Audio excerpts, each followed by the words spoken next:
Well,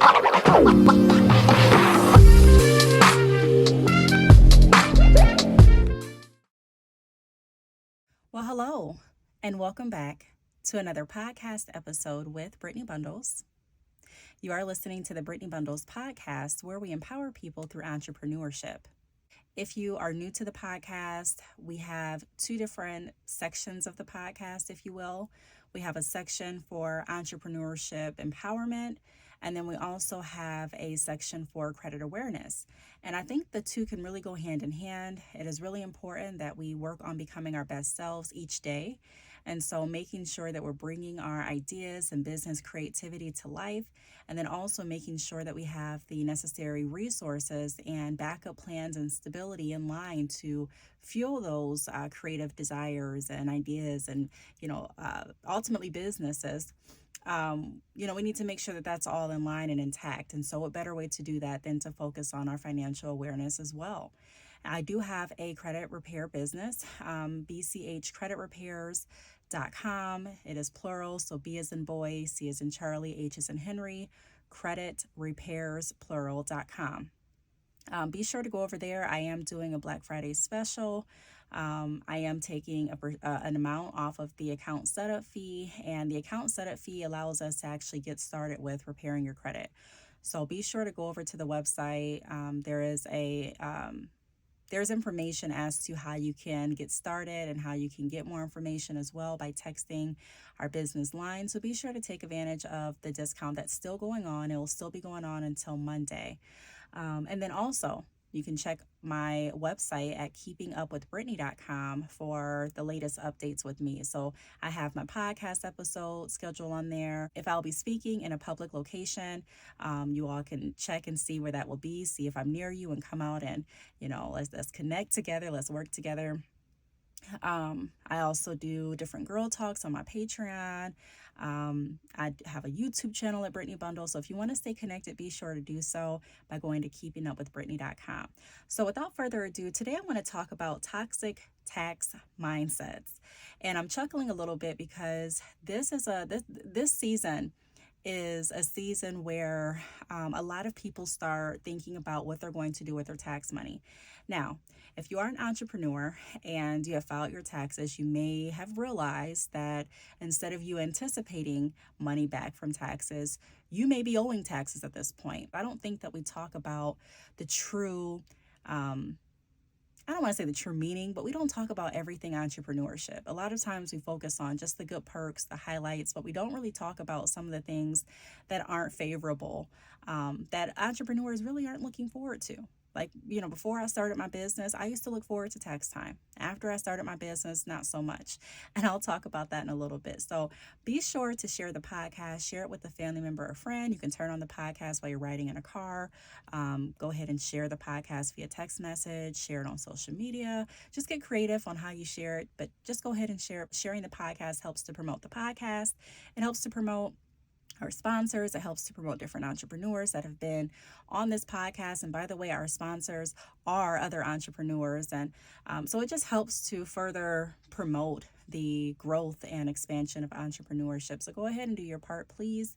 I'll be back to you all in just a moment. All right. So thank you so much for sharing the podcast. And again, today we're talking about toxic, tax mindsets. I kind of put those words together there.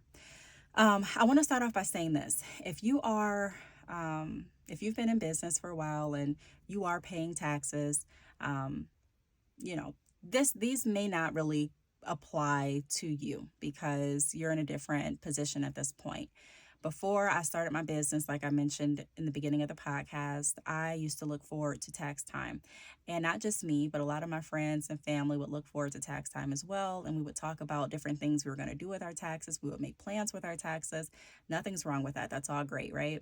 But there are some toxic mindsets that I want to talk about in regards to tax season. I got on Facebook around Thanksgiving, and I saw people making funny memes and posts about, we already ate, so let's skip to tax season.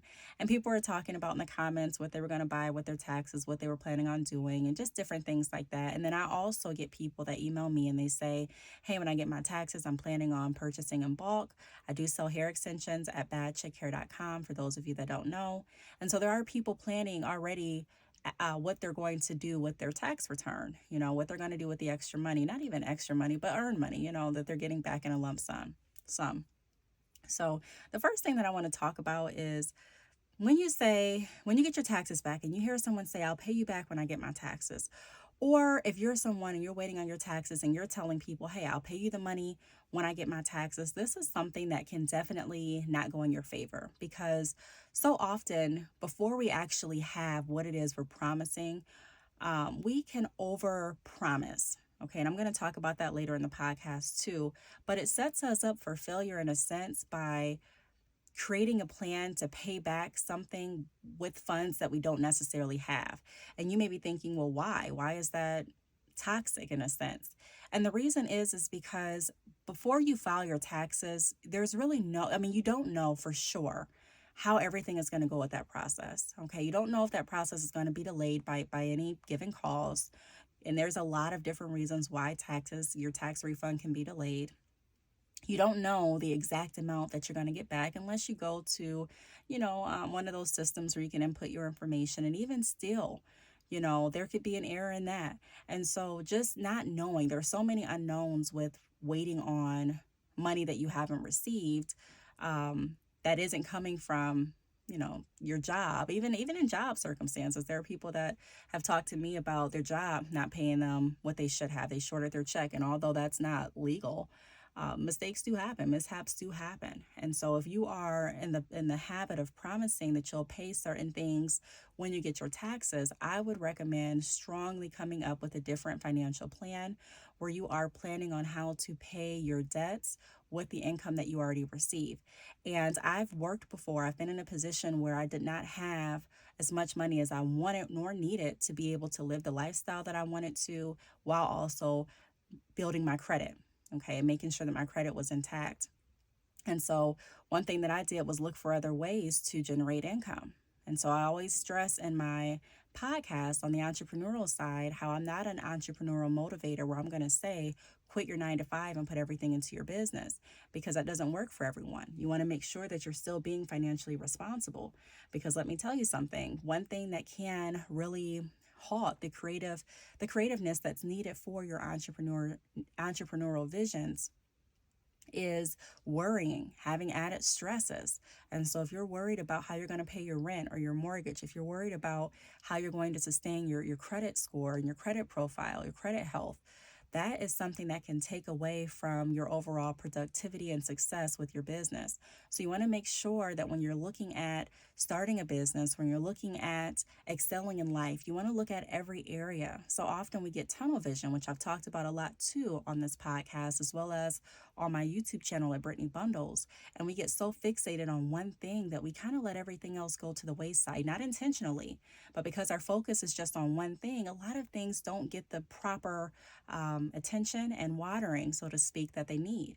And so I would really challenge you all, if you're someone and you're like, hey, I'll pay you back when I get my taxes. Hey, can I borrow this? I'll pay you back when I get my taxes. I would really strongly reevaluate your expenses, see how you can cut back. You'd be surprised if you're like me and if you're paying for all these different subscriptions. I was surprised to see how much I was paying for Disney Plus. It was added with some other channels, and then Netflix, and then Hulu, Amazon Prime. I remember signing up for it, but it comes out of my account automatically. And so when my kids were sitting around and we were trying to find Christmas movies and they were going from app to app to app, I'm like, wait a minute. We have all of these subscriptions and we don't even watch TV like that. So I'm definitely going to go back and reevaluate some of the subscriptions that I'm paying for. Even if you're thinking, oh, this is just 15, this is just 8, all of that adds up. Also taking a look to see what you're paying for extra with your cable, if you're paying for cable, your internet speeds. Is it a speed that you really need? Different cell phones, I was paying for insurance on a tablet that I've had for so long. And not only was I paying for insurance on the tablet, but I was paying separately for all of the insurance for all of the lines on my account. And I even think my watch, I think I had like Apple Care or some kind of protection on that. And I'm like, wait a minute, I'm paying like so much in insurance. And I'm not saying take off the insurance or anything, but I'm just using that as an example of I didn't realize all of the factors that added into my bill being so high. I knew I had insurance, but when you actually look at the bill and see what you're paying for, you can go back and make some decisions. Okay, I really don't use this tablet at all. This tablet is paid off and I was planning on selling it. So I'm going to go ahead and take that insurance off. I don't use it. It doesn't go out the house. If I do use it, it's very briefly. I'm okay without, you know what I mean? So you have to make those decisions for yourself, but go back and reevaluate your expenses and then also see what you can do to add additional income. I talk about additional revenue streams on my YouTube channel. I give out ways to make extra money. I give out examples. And so be sure to do that. Be sure to check out my business playlist on YouTube in your spare time. Now, the second thing that I want to go over is tax advances. Avoid them if possible. What people are trying to do is set you up. I don't want to say you personally, but set people up, okay, that are anticipating getting money back so that as soon as your money comes, their hands are already in your pocket. So when you go to different tax advances and you think it's a good idea, like, okay, for Christmas, I can buy more things because I'm getting a tax advance. Be mindful that when taxes typically hit, you're going to want a cushion. You're going to want to be able to actually use your taxes toward things that will benefit you in the future so that you don't have to rely on getting taxes back, okay? Now, I also want to say this too, because I didn't say this in the beginning of the podcast. There are people that don't have businesses that still pay taxes. You have to be in a certain tax bracket. You have to be under a certain filing to get taxes back. So not everyone gets taxes back. I'm speaking to the people that are getting taxes back. Again, like I said, I've been there where I have waited so anxiously for tax time and I did not use my taxes as wise as I should have. I'm not going to say that I just splurged all of my taxes because I never have done that. But looking back, I can definitely point out some things that I would have done differently if I had sat down and actually put together a clear, organized strategy as to how I can utilize my taxes to get me out of this position so that the next year or the current year and the next year and the year after that, I will be more financially stable because you can do that. So I would avoid tax advances. I would avoid taking out additional loans. I would avoid overspending on Christmas with the anticipation that I'm going to get money back for taxes. I would literally go my entire season, just me personally, and if I gave my friend or family member advice, I would say this too, thinking that I don't have any taxes. And then when the taxes come, I would use the plan that I have as to what I'm paying for with my taxes, okay? The next thing that I want to talk about is don't overpromise, okay? So people that are anticipating you paying them back around tax time. Let's say that you have a loan or you have a collection or you have something that you need to pay back and you've told the company that you're going to pay them at tax time. Don't overpromise.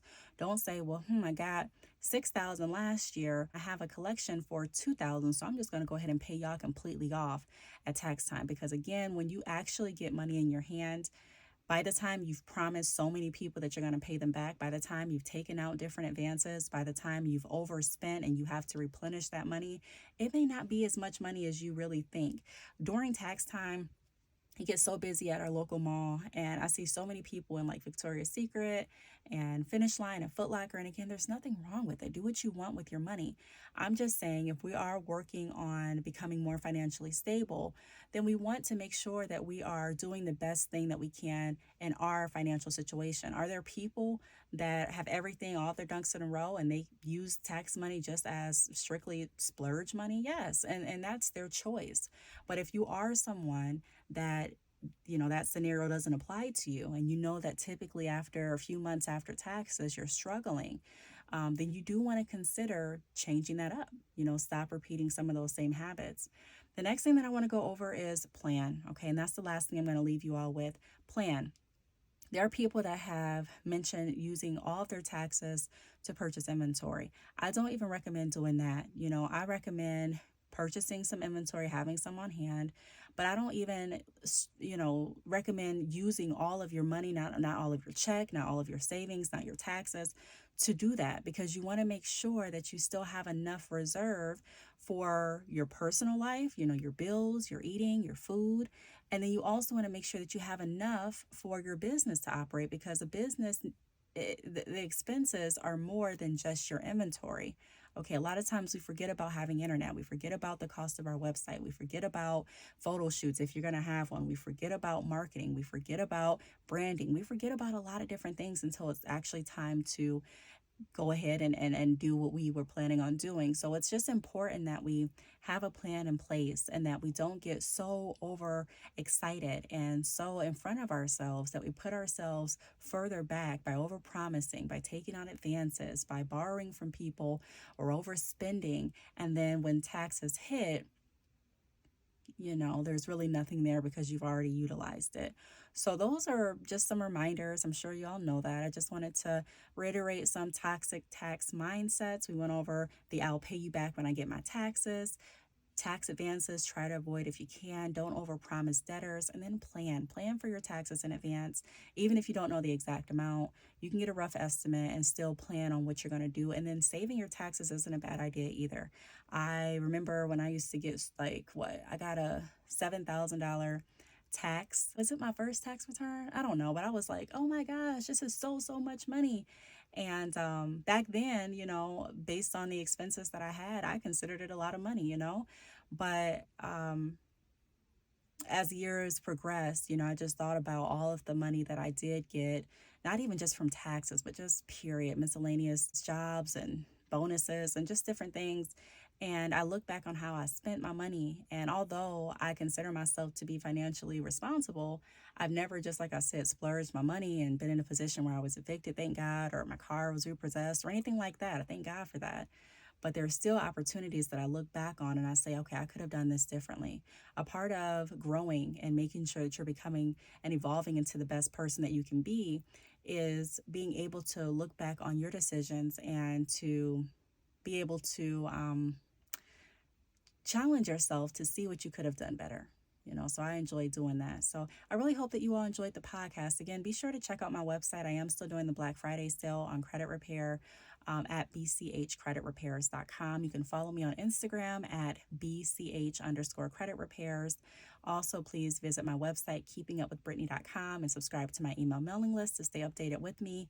Go to my YouTube channel for ideas on additional revenue streams, Brittney bundles, and all you have to do is click on the business playlist. I want to thank you all for tuning in, and I will talk to you all on the next podcast episode.